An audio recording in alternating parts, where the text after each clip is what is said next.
Welcome into Crossover Thursday, everybody. I am Luke Braun of the Locked On Vikings podcast for Cardinals fans and for my Vikings fans, here with Alex Clancy of Locked On Cardinals, talking Vikings, Cardinals. Very weird game probably coming up between a couple of teams who are used to being called fakers.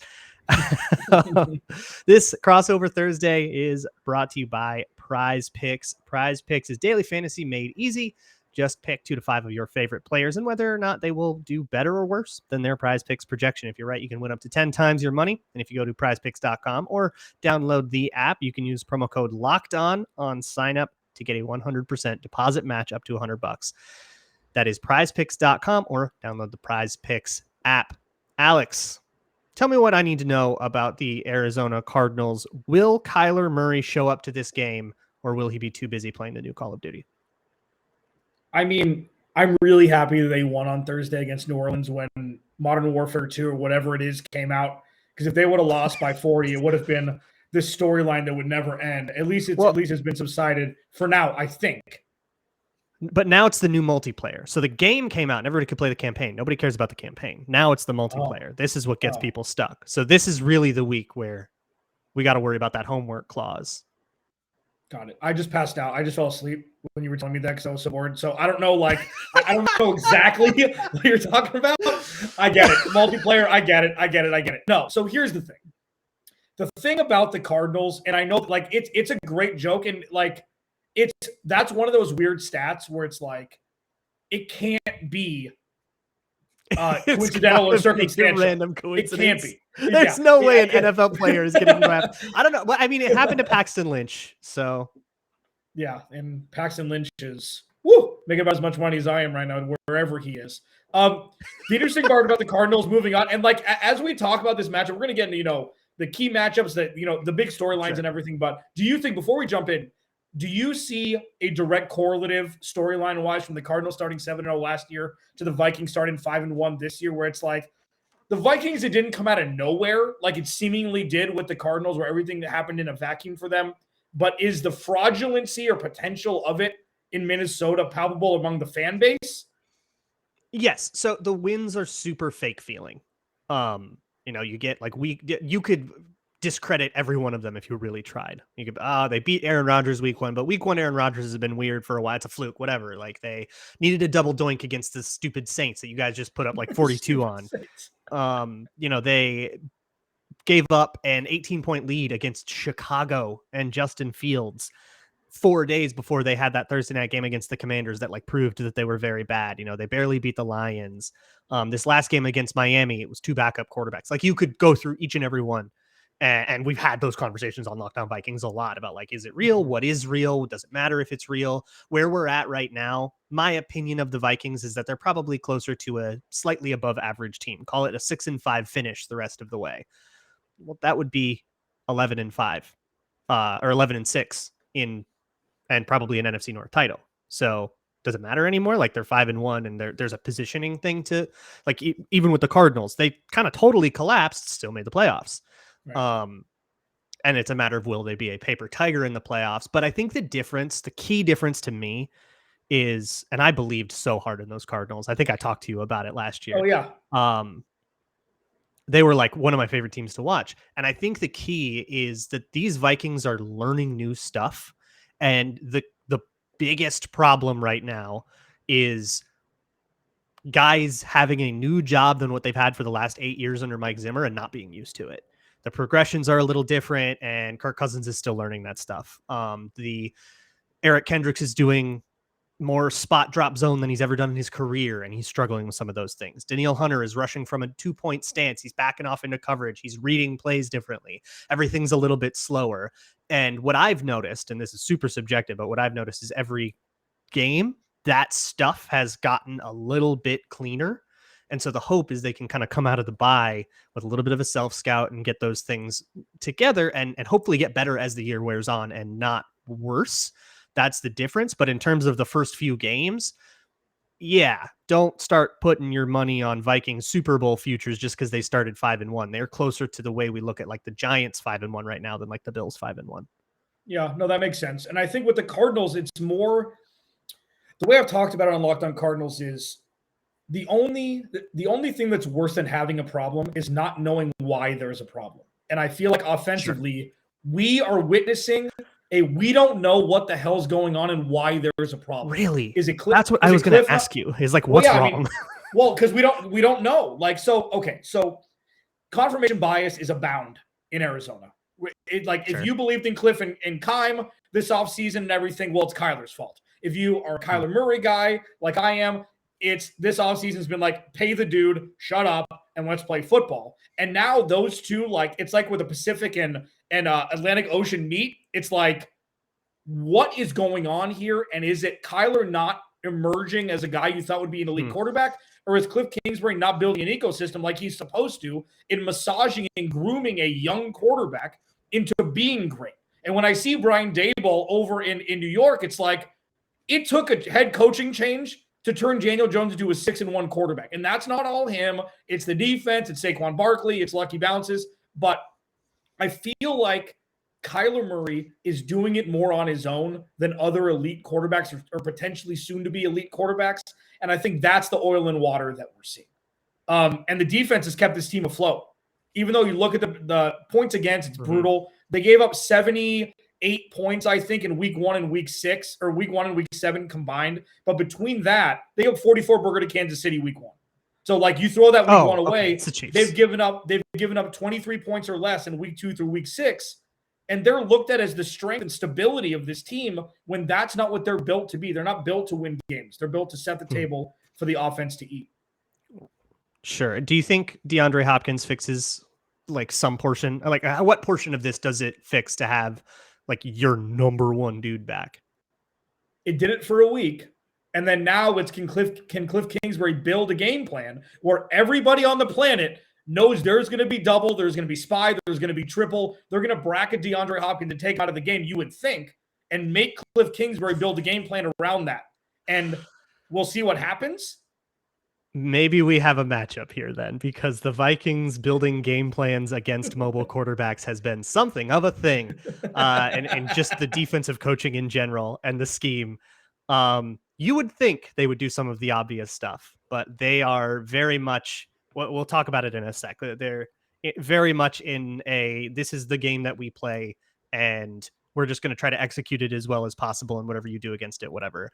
It has not been as adaptable as I think it can be in the future. But again, guys are screwing up too much, so they have a pretty limited hand of cards to play. No pun intended. Alex, I'm looking for some sweatpants. Do you know where I can find them?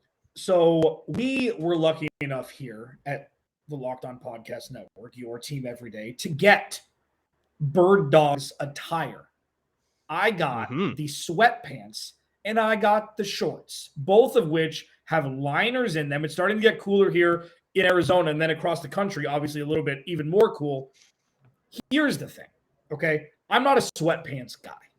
I never have been. I wear shorts, I wear jeans. I put these babies on. I've washed them, but I haven't taken them off. Okay. They're higher quality than Lululemon and $20 less. You just shower with them and like give them a little scrub and you wear a huge trash bag just so I can keep them on. They're perfect for fall golf. You may not play like Tiger Woods. Okay. But you'll feel just as good. The deal is comfort is a thing. And there's that weird temperature wise where 65 degrees, 60 degrees, where you don't want to wear jeans, you don't want to wear shorts, you need something in the middle. Bird Dog's got them. And if it's still a little bit warm where you live, or you like to frolic around your place in shorts, they've got those too. They've got everything you need to cover your body, and they're comfortable, liner, everything. Okay? Go to birddogs.com, enter promo code Locked On, and they'll throw in a free Bird Dogs rope hat. It's a pretty sweet hat. That's birddogs.com, promo code Locked On, and boom, a free Bird Dogs rope hat with your pair of Bird Dogs. The most comfortable shorts, pants, and sweatpants with built-in liners. You will not take these things off, I promise. And I do love them, but not to the point of wanting to propose or buy a ring for them. If I were to, our next sponsor, Blue Nile, would have me covered. Whether you're looking to pop the question, I thought you'd like that. Yeah, really, it's just pro. Whether you're looking to pop the question, have a milestone to celebrate, or want to let your love sparkle, Blue Nile can help you make your celebrations even more memorable.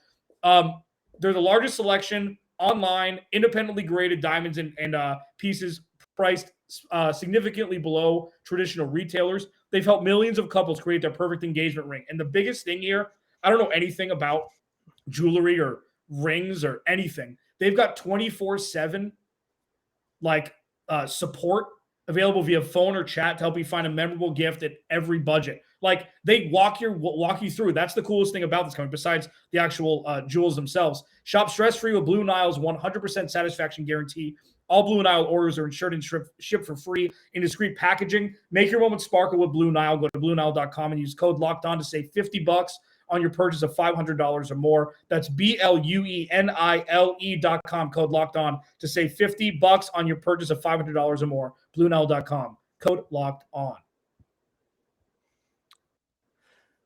So it is October, and that makes it a golden age for men's sports. NBA, NFL, MLB World Series, NHL, all in season or in postseason. Great time. And to keep up on all of that, make sure you check out the Locked On Sports Today podcast with our good pal and colleague, Peter Bukowski, breaking down everything from the national stage on all sports. So let's talk a little bit about matchups here. Crossover Thursday. I am Luke Braun of Locked On Vikings here with Alex Clancy of Locked On Cardinals. Let's follow up on kind of what I teased there. The Vikings have basically played a too high, may have heard it called like shell coverage, which is not a very good word. I don't like that word, but umbrella, whatever you want to say. They have sort of lived in this too high safety, very soft, a lot of zone, a lot of very conservative, keep it in front of you, make the tackle kind of stuff. They've struggled a lot with containing quarterbacks. It feels like, and I've been saying this on every one of these crossovers, do you need a get right game? Because this is your get right game. The Vikings defense has been really messy, and they've given up. They let Teddy Bridgewater throw for 350 in 3 quarters last week or before the bye. So if you need a get right game, but it sounds like the Cardinals have had just as much trouble taking advantage of defensive mistakes as the Vikings have had preventing those defensive mistakes. So this side of the ball feels like whoever can pull their poop in a group can win the game. You like that?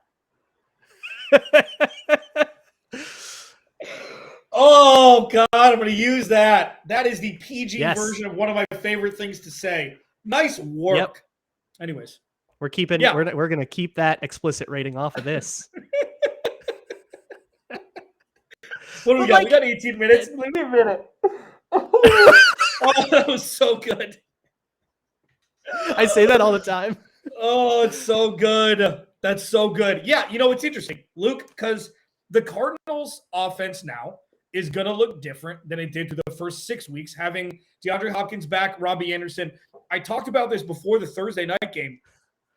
You could potentially have a net positive offensively for the Cardinals in the skill position group, losing Hollywood Brown and adding DeAndre Hopkins and Robbie Anderson. Even though Hollywood Brown has been a bona fide wide receiver 1 through the first 6 weeks, Robbie Anderson, Rondale Moore, and DeAndre Hopkins both have very different and weird skill sets when you piece them together.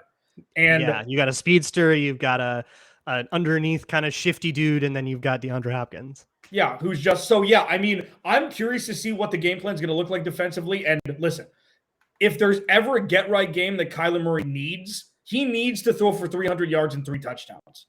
Like, he hasn't looked good this year by all accounts, even though he put on his cape and saved the Cardinals' keisters in Vegas with his miraculous comeback in week 2. But he hasn't looked good. So, yes, the Cardinals absolutely need a get-right game. And it seems like that's what they could potentially have. At least the plate will be set for that. Now, for me, it's Dalvin Cook and Justin Jefferson. But the main thing is, if Kirk Cousins can have his tea parties in the backfield, that's what I call it. Like, if the Cardinals can't put any pressure on him, Kirk Cousins will pick. Oh, yeah. I mean, it's not as much as of late. Not as much as of late. But I do remember last year, Kirk Cousins had 3 touchdown passes in the first quarter.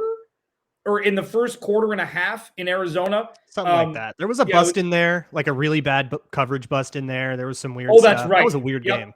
Yeah, I think it was the second play of the game that Byron Murphy fell down or something, and that's right. If Kirk Cousins, say what you wish, and I know you say a lot, I'm sure, about him, but he's like NFL quarterbacks, when they have time in the pocket, the majority of the time they're going to make the right throw. You'd think. Law of averages, and you have arguably the best young receiver in the NFL. Adam Thielen's still one of the better possession receivers in the NFL, and still one of the best red zone targets we've seen in the last 20 years from what we've seen over the last couple of years for him. And Dalvin Cook. Like, it's nightmare fuel for me if the Cardinals can't get to Kirk Cousins. That's the big matchup that I'm looking for. And I'm hoping they can. I think I'm going to, if that's the case, I think that helps me make the decision. I'm going to pick the Vikings to cover here because the O-line has been one of the pleasant surprises of the year. Mm-hmm. We have a breakout left tackle in Christian Darrisaw, truly breaking out. He is putting people in the ground. He's been phenomenal.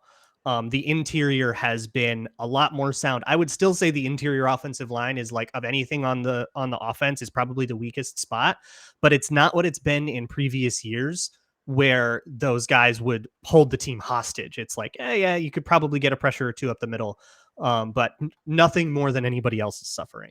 They're probably a below average interior offensive line. They've been able to keep Cousins a little cleaner this year. They've struggled with their blitz pickups, which I think is a different issue than what you're getting at. Yeah. They've struggled getting to hot reads. Sometimes they don't even have a hot route. Like that's been a bigger struggle on offense. But I will say this season, I think you can see the effect that O'Connell has had on Kirk Cousins. He's playing a lot looser, for better or worse. Sometimes he's thrown some boneheaded interceptions, but he's a little more willing to take a throw that isn't picture perfect. He's a little more willing to go, okay, that's a little bit of a messy look, but I think I can swing it. And that has gotten him into some trouble, but we kind of will take that because it's also led to some pretty cool throws. And he's had time back there on straight dropbacks and stuff. They also use a lot of play action, which can sort of neutralize a play pass rush. But mainly it's the two tackles have played very well. So if you're going to get pressure, you're getting it up the middle or you're not getting it at all. And the way you make it sound, if the Cardinals aren't capable of doing that, then yeah, I think this could be a cleaner day for Cousins back there. Yeah, see, there's a couple things that are kind of in flux. They're kind of fluid. The fact is, like, the blitz packages have gotten better. Like, third round pick Cameron Thomas has had a couple sacks in the last couple of weeks. David Collins has gotten in the backfield on blitz packages. The interior of the offensive line is going to be looking at Zach Allen. And Zach Allen's a guy that's really emerged in his, fourth year, I think. He hasn't been healthy. He's been under the wing of J.J. Watt. Like, when I've been equating it like this. A 15-year-old being taught by a 25-year-old how to drive right when they get their driver's license doesn't translate or doesn't resonate as much as an 18-year-old learning how to really drive from a 25-year-old. And Zach Allen's been in the league long enough to where he's not just looking starry-eyed at J.J. Watt like, I'll listen to anything you say. I'll carry your golf clubs at night. I'll learn about the method of knowledge. Being great. Right. But now it's like really real-life application of what made J.J. Watt great. Zach Allen's learning, whether through osmosis and through being around him all the time. And it's really something. It's really been nice to see. And he's going to earn a second contract with the Cardinals. So he's going to be the terror in the interior, and we'll see what holds up there. Now, the only thing, and I do want to ask you this before we get to our predictions of the next segment, like, what I'm seeing from over here, hundreds and hundreds of miles away, is a run-first offense learning how to be a pseudo-pass-first offense. Like, wasn't it always Dalvin Cook? Wasn't it always, who is their fullback that was the backup running back that was great? CJ Ham, baby, still there. Yeah. Well, but there was another running back there. I cannot remember before Alexander Madison. Yeah, but it was a couple Madison, like Latavius Murray. Yeah, maybe Jerick McKinnon was there. Yeah, but it was very run centric, and then you had Adam Thielen, you had some wide receiver pieces. But is it turning into more pass first, loosey goosey Kirk Cousins offense? I mean, Dalvin Cook's numbers aren't what they were last year for sure. It feels like it. And they definitely have prioritized the run game less. Like, there's not a lot of schematic effort going into making the run game a genuine, like, weapon, but it's still very much part of things. Like, they haven't just become like the Bills just saying, screw the run game. We're just going to throw it 80% of the time. Yeah. And I think a lot of people expected that with O'Connell, but they lead the league in play action. And so the run game is like part of it. It's a slightly different version of the run game. It's a little bit less like get out to the boundary every single play. There's more mid zone. There's more duo. It's a little more physical looking. But I do think that they are a wide zone team running a mid zone scheme. And that has created, I mean, they've struggled to get pushed sometimes. They've the reads are a little bit different, and everything is just like a little slower because everybody's learning something new. Whatever position they play, everybody's got something new to get. But I would say they are a Justin Jefferson team. Everything is built to open up Justin Jefferson. Like everything funnels to him. The run game is meant to get play action to him, and it's meant to get a safety in the box so he can get a one-on-one. Everybody else's route, like Jefferson's the first read on like every play. And everybody else's route is either clearing things out for Jefferson or becoming a punish for if you bracket Jefferson, and you're going to have something else. You're going to have a one-on-one somewhere else. So the way the Vikings offense has operated this year, if you have the corners, and this is my question to you, if you have the cornerbacks to double Justin Jefferson, so you'll need to have a safety on top of him and then somebody playing like trail underneath him. You have to. But Marshawn Lattimore couldn't handle him one-on-one. And that's Lattimore. That's like a premier corner. Yeah. And then you need somebody who can one-on-one with Adam Thielen without getting 10 million holding penalties like the Lions did. And you need to have a third guy that can one-on-one with KJ Osborne, who's no slouch himself. If you can do that, the Vikings offense has a lot of trouble. But there's only been a couple teams who can do that. Yeah. The Eagles had a great game. How many teams can do that? Yeah. The Eagles did it. Yeah. And the Lions did it, but at the cost of getting way too many flags and kind of sunk their game because of it. But that was it. Yeah. I mean, Byron Murphy's really emerged. There were a lot of ifs on the defensive side of the ball going into the season because they didn't do a whole lot this offseason to replace Chandler Jones, to replace a leadership role like Jordan Hicks, who's now with the Minnesota Vikings. Like Byron Murphy has emerged as a CB1, or as close to what we've seen as a CB1 the Cardinals have had since Patrick Peterson came to the league 12, 14 years ago. It's been a long time. And he's cooking a little bit, by the way.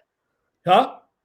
He's cooking a little bit, by the way. I mean, he's old. He's Peterson? Giving everybody a lot of cushion. Yeah, he's giving everybody a lot of cushion. He's not the speedy guy. He'll get run by a couple times, but he's made a couple of great plays, had a super heady interception in week 6 against Miami. Yeah, and he actually, I think he had some really good defensive plays against the Cardinals last year when they came to Phoenix. But sort of. It's a work in progress. Touchdown to Hopkins. It's a work in progress. Marco Wilson, he was NFC Player of the Week, which was interesting. He had the pick 6 and the into the end zone. If you don't say that every time you see that picture, I mean, that's your inner child's dead, which we never want to happen. Art. Yeah. So Marco Wilson, Antonio Hamilton's there. Like, the cornerback room is the weakest group of this team. At least it was on paper going into the season. But Byron Murphy's really emerged as a guy that you can trust the majority of the time. He started this way last year, fell off. We'll see if he can hold Justin Jefferson to under 8 for 140 and 2 touchdowns. That's really the goal, isn't it? Yeah, pretty much. I think 2 teams have gotten Justin Jefferson under 100. If I'm doing that off the dome, I might be wrong, but just the Eagles and Lions have kept Justin Jefferson under 100 yards.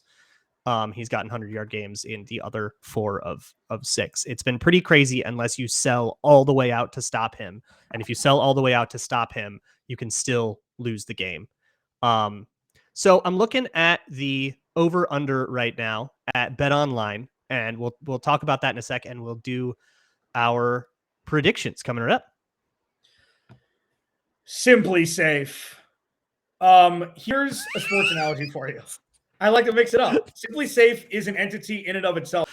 These guys are titans in their business, okay? When it comes to burglars, your home is like the end zone, okay? And you need the absolute strongest defense you can muster. This is why I use and trust SimpliSafe Home Security. At SimpliSafe, your safety is the only thing that matters. It's cutting-edge technology powered by 24/7 professional monitoring agents who always have your back, so you always know your home is safe.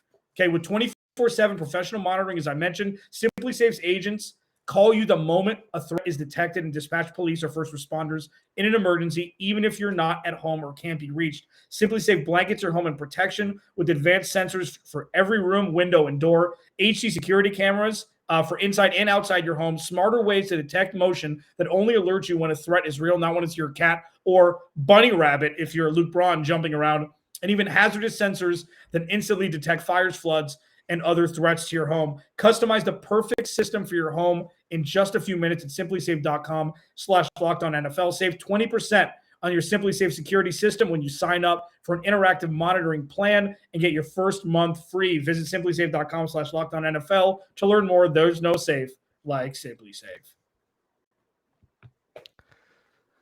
All right, Alex. Vikings favored by 3.5 at home. Over under right now, as of this recording, and I believe it's been fluctuating at Bet Online, is at 49. What do you got? I don't know. I mean, like, so like when you said, like, there's so many, this is such a litmus test game for so many different reasons for each team. Like, if the Cardinals move to 4-4, their season is kind of saved. If they go to 3-5, it could be a fire sale at who knows before the trade deadline. We'll see if Minnesota is legitimate. They beat a team. I mean, the Cardinals aren't world beaters this year, but the hook is what gets me. Like, if it were 2.5, I take Minnesota without thinking about it. 3.5 makes me think I'm going to give the points. I'll lay the points and I'll say Minnesota's going to win by at least 4, just because I haven't seen it from the Cardinals in a team that wasn't completely decimated by injury. I just haven't seen it. Mm-hmm. And the over-under, like, the more it's high, but I don't think it's high enough. Yeah, I mean, but the more points scored, I feel like a shootout benefits the Cardinals. Minnesota, we've seen it, can win very ugly, and I don't think the Cardinals are built to win ugly. So I'm going to take the under, because if it's the over, I think the Cardinals have a much better chance of winning. So to make my first point more stable, I'm taking -3.5 and taking the under of 49. What about you, Luke? Yeah, Braun? and so that line implies a 26-23 about Vikings victory, right? That would just about satisfy it. I am taking an over on that, and I'm also taking the Vikings -3.5. Here's how I see this one going. The Vikings have struggled a lot with containing mobile quarterbacks. Justin Fields ran for a ton on them. Skylar Thompson ran all around him. Teddy Bridgewater isn't even mobile. He ran all around him. They have struggled a lot with that contain and their pass rushes. Their pass rushes are probably the furthest thing from a completed, like from its final form. Their 4-man rushes and their blitzes and stuff are just such a work in progress that I think, like, take what, I don't care what Kyler Murray's rushing over is, take it. He's gonna get 90. Like, it's insane. And I think that's going to be what this game comes down to, is if the Vikings can pull that problem together, I think they can keep up with the rest. DeAndre Hopkins will get his, you'll get your production, and they're going to give up points. They give up points to everybody. But I think they'll be able to keep up at least. And that's why I feel pretty good about the Vikings in this one, because of the stuff that you said. If they don't have like a really dynamic interior pass rush, I mean, look, Aaron Donalds and Fletcher Coxes are going to have a game, but if you don't have that, it gets a lot harder to get pressure on Cousins. And if you don't have pressure on Cousins and you can just sit back there you'll lose to everybody. Right. Yeah. And especially if the other weakness of your team is cornerback, that just isn't the recipe. Like, that's just the recipe. You need a different recipe for these Vikings. It's just a different way that everybody has shown to beat them, unless you can find a brand new way to beat the Vikings, which, sure, it's week 7, right? That's not completely outside the realm of possibility at all. But I feel pretty good about the Vikings in this one. I don't feel so confident. I'm not guaranteeing or anything, but I feel pretty confident in covering the 3.5. I feel the most confident, though, in a Kyler Murray rushing over. He is going to convert a stupid 3rd and 19 on the ground with his legs. I bet your mortgage on that. It's just what happens to the Vikings. But I want one more prediction from you before we wrap this up. I'm sure your listeners have heard this way too many times, but mine haven't. Does Cliff Kingsbury make it to the season's end as head coach of the Arizona Cardinals? We're having a good time here. We're talking 20.5 minutes, and you got to bring this mess up. You and I, Luke, we get to talk once or twice a year, you bastard. Does he make it? Or is it Black Monday, or is he fired at Thanksgiving? No. Like, here's the thing, this is what I've said and I'll continue to say. It doesn't have anything to do with the money that he's owed or their win-loss record now. It's the ego of the owner, Michael Bidwell. He will not admit that he's wrong and pull the Band-Aid off and pull the ripcord before that contract extension even comes into play, which starts at the beginning of next year. So I still hold true what I tweeted out, and I will leave this for you Vikings fans, what I think over here. What I tweeted out when I found out that Cliff Kingsbury and Steve Keim got extended this offseason, I tweeted out Kyler Murray should request a trade today. And I still hold true that Cliff Kingsbury is holding Kyler Murray back. Will he get fired before the end of the season? No. Should he? If they lose the next 2 games, he should have got fired in 2019 before he got hired. So yes. Should he? Yes. Will he? No. 2025 starting Viking quarterback Kyler Murray. You heard it here first from Alex Clancy. at Locked On Cardinals. I'm Luke Braun of Locked On Vikings, and we do this every Thursday for every game. So make sure you tune in to your favorite Locked On show on Thursdays before the game. And we'll see y'all next time.